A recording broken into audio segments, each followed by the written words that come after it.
What's up, friends? So, this your girl Breezy. I'm back. I know it has been a long time. So, first, let me say Happy New Year, Happy 2021. We were in there shouting, excited about 2021 because I guess we just thought the clock was going to start over and all this crap was going on was going to stop, huh?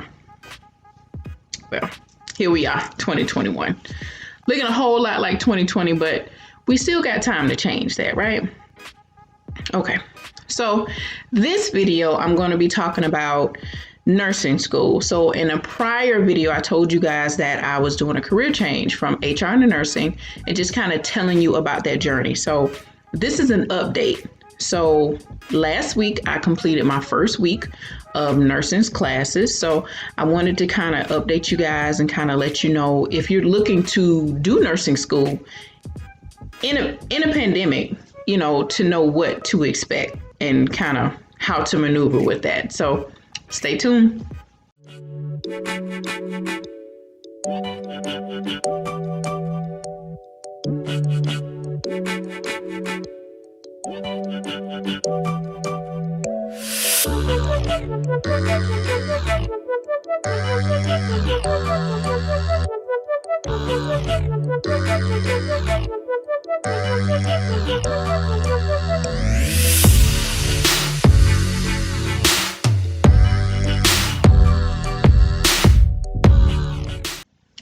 Okay, guys. So, number one, let me say this: I am not an expert. I do not have a magic ball to tell me what the future is going to be. I do not have a playbook for this.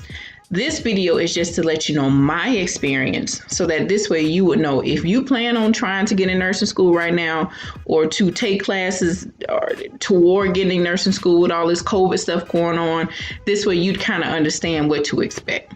So about 2 months prior to the start of classes, they did an online orientation. Again, all of this would typically be in-house, but via WebEx. Went over information, books, uniforms, yada, yada, yada, yada, yada. Okay. At that point, we were asking about a schedule. So typically in your associate's level programs or even bachelor's, well, in general, the type of student isn't all just people straight out of high school. And so a lot of us work or they have children or commitments or whatever. So we were trying to get a schedule. Well, there was no schedule, or at least they didn't give it to us. Okay. So December, they did a second version. And so they went more over the expectations and this and that and whatever. Now, keep in mind, when you first get accepted, they're going to send you an email with a whole bunch of stuff to buy. They're going to put these uniforms. You're going to need supplies. You're going to need a nurse pack. You're going to need special shoes. You're going to have to go get all these immunizations and things done. It's a lot of running around trying to get into the program. So the first step, when you first get your email, of course, you're looking around because the majority of us do not have immunization sheets for all of this stuff they're asking about. I'm in my 30s. There's no way I would have MMR, chickenpox, and all of that information sitting in my house. Just not realistic. So you spend your time basically trying to hunt all this stuff down to submit it by a certain deadline. Okay. They also send you information about uniforms and shoes, and you need to have your uniform by this particular deadline and this and that and that. Well, come to find out, we don't even have to wear these uniforms until we go on campus, which probably won't be until February. My experience with ordering the uniforms, if the site tells you they run big, they don't. They don't run big for thick girls. They run big for, we'll just say, young girls. So anyway, I had a whole bunch of confusion with the uniforms. I had to send it back, get another size because the large really wasn't a large and so on and so forth. So I'm freaking out, right? Because I'm thinking I need to have it for my first day of classes. Well, the second orientation told us we won't even be wearing those until we go on campus. What else? Let's talk about clinicals. So for obvious reasons right now, we're not able to go to the hospital to do clinicals. While I understand from a safety perspective and a liability perspective that they want to keep everybody safe, in my eyes, when you go into healthcare, you're going in understanding that you're going to assume certain risks. So for me, I wouldn't mind putting on the proper PPE and going into the hospitals and healthcare settings right now to do clinicals, because I think this would be a perfect time to really see what this field would be all about. It's not just sunshine and rainbows and just going to knock on the door giving people meds. There's a lot that goes into this career, which is why it was something that was attractive to me. So I'm a little disappointed that we can't do regular clinicals, but obviously that's above my head. So I just say, okay.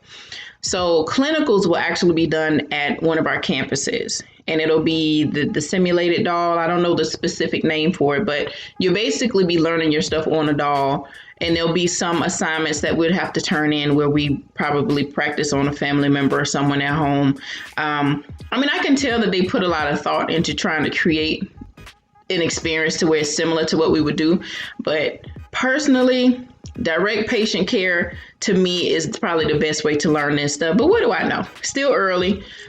Maybe they'll make it to where at the end of the program, or maybe next year when COVID lets up a little bit, we can go into the hospital and do a little bit more with our direct patient care hours. I have no idea, still early. So as far as books, so these books are expensive. Regular books are expensive. These books are expensive, and you need several. So for one class, I needed, fundamentals, pharmacology, med math, nursing care plans, test taking strategies. I needed 5 books for this one class. This one class is about an 8-hour class. I needed 5 books for these. 2 of the books are codes. So you don't even get a physical book. You have to pay extra for the physical book. So my fundamentals book was like $300, and it came with a code. And if you wanted to order a print version of said book, it'd be like an extra $50. Needless to say, all of my books were about $600, give or take a little bit, because I bought maybe one of them used. But now teachers have gotten so slick about it. They like to put these codes in these books to where you have to buy a new, because they always say, well, we have activities we want you guys to do relative to the coursework, and you can only get that if you buy new. So I had no choice but to buy new books, whatever. Okay.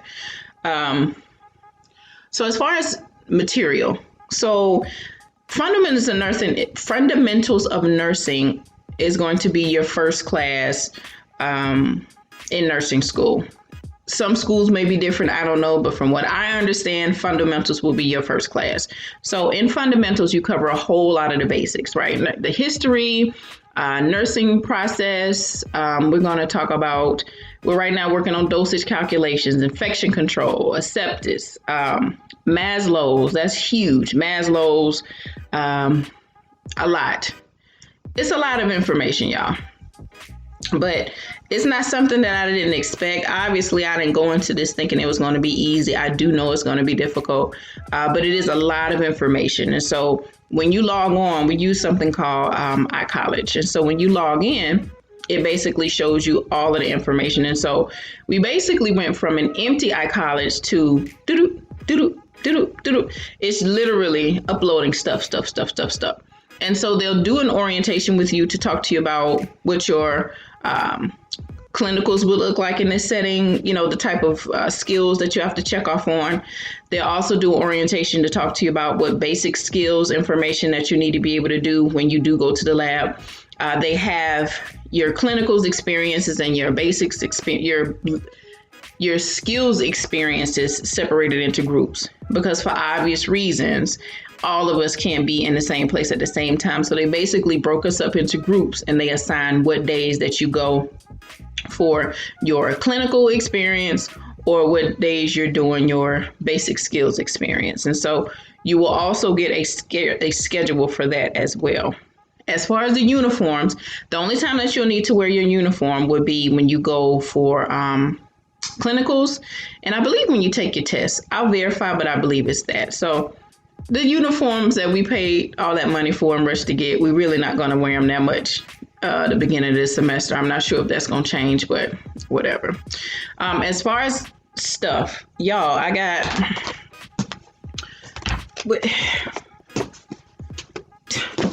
These are just...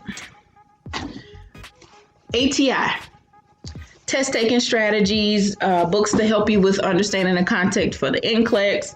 I went and got a planner, y'all, to try and help get my life together.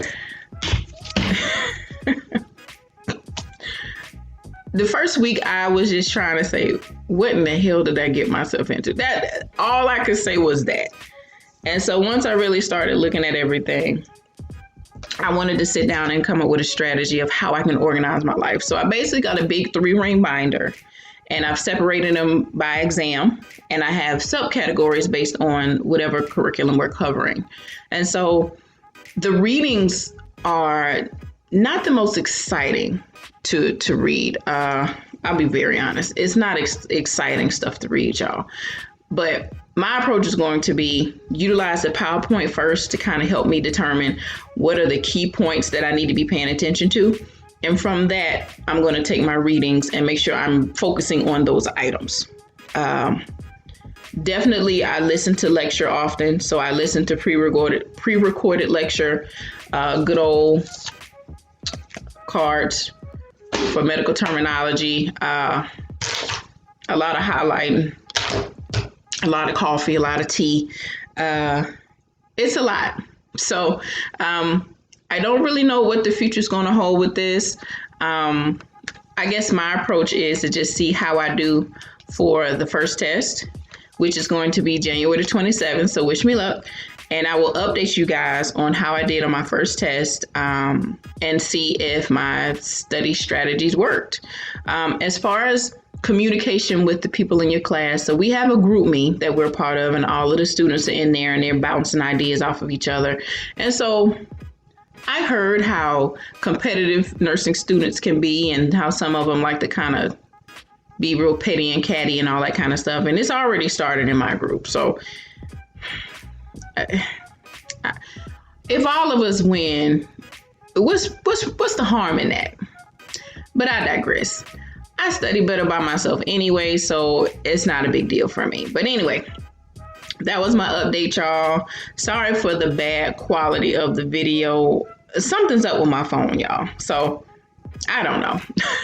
But forgive me for this video. Hopefully the next one will be a little bit better camera quality, but I just wanted to update you on what I had going on, and school has started. So I just wanted to let anybody know who's looking to get into this field and go to nursing school during this time of what it will look like. I see benefit to the online classes because trying to worry about childcare for class and all of that kind of stuff can be really tricky right now because all the schools are virtual.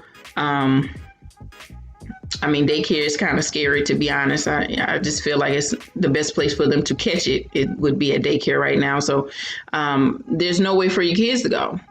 So in a normal situation, schools will be open, daycares will be open. None of this will be an issue. So you basically have all of these responsibilities. And if you have kids, it makes it extra challenging because you have to figure out how to keep them busy so you can actually concentrate. So it adds a little bit more difficulty on this endeavor, but I've invested too much time and energy into trying to get into this program. So we're going to make that thing rock, y'all. So anywho, it's been nice. I will see y'all soon.